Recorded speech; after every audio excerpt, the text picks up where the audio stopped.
মানুষের জীবন বড়ই বিচিত্রময়। কখনো ভালো, কখনো মন্দ, কখনো আবার খুব ভালো। তো আমি ভালো কথাটাই বলবো। যখন যার রূপ যেমন হয় তখন তেমন।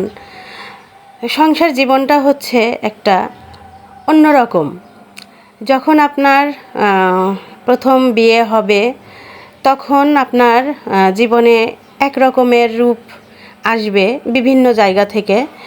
আপনার হাজব্যান্ডের কথা বলেন আর যার কথাই বলেন, বাপের বাড়ির কথা বলেন, শ্বশুর বাড়ির কথা বলেন, সব জায়গা থেকেই তখন একটা অন্যরকম রূপ আসবে, রূপ দেখা যাবে সবার। যখন আপনার কয়েক মাস পার হয়ে যাবে বিয়ের, তখন আপনি আরও কিছু রূপ দেখবেন। আপনি শুধু অবাক হবেন যে বিয়েটা কেন হয় মানুষের।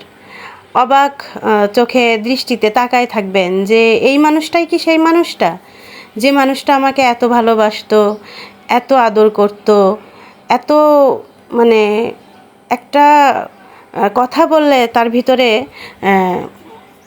অন্যরকম একটা ভাব চলে আসতো যে এই কথাটা বলা যাবে না বা ওই কথাটা বলা যাবে না। কিন্তু এক সময় আসবে যে আপনাকে যা তা বলতেও দ্বিধাবোধ করবে না। তো মানুষের জীবন এরকমই হয়।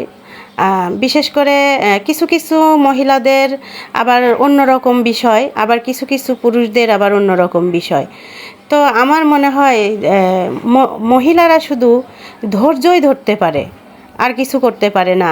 আর কিছু কিছু মহিলা আছে ধৈর্য না ধরে বহুত কিছু করে, অনেক কিছু করে তাদের জীবনটা অন্যরকম সাজানোর চেষ্টা করে, কিন্তু পারে না।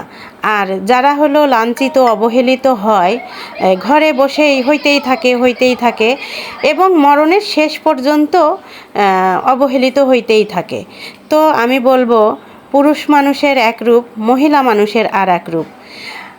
আমার চোখের সামনেই অনেক কিছুই ঘটে যেতে দেখেছি, অনেক কিছুই জীবনের প্রথম থেকে শেষ পর্যন্ত আমি অনেক মানুষের সঙ্গে ছিলাম।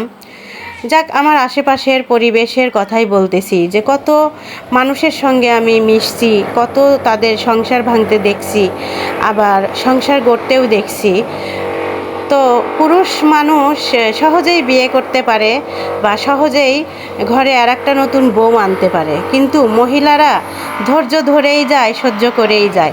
অনেক পুরুষ আছে বলে, কেন আমি মানে সে ওই ভাইটা বিয়ে করছে, তাহলে ওই ভাবিটাও বিয়ে করে ফেলুক, তাহলেই তো হয়ে যায়। আরে ভাই, সবাই যদি একরকম হইতো তাহলে তো পৃথিবীটা এরকম হতো না।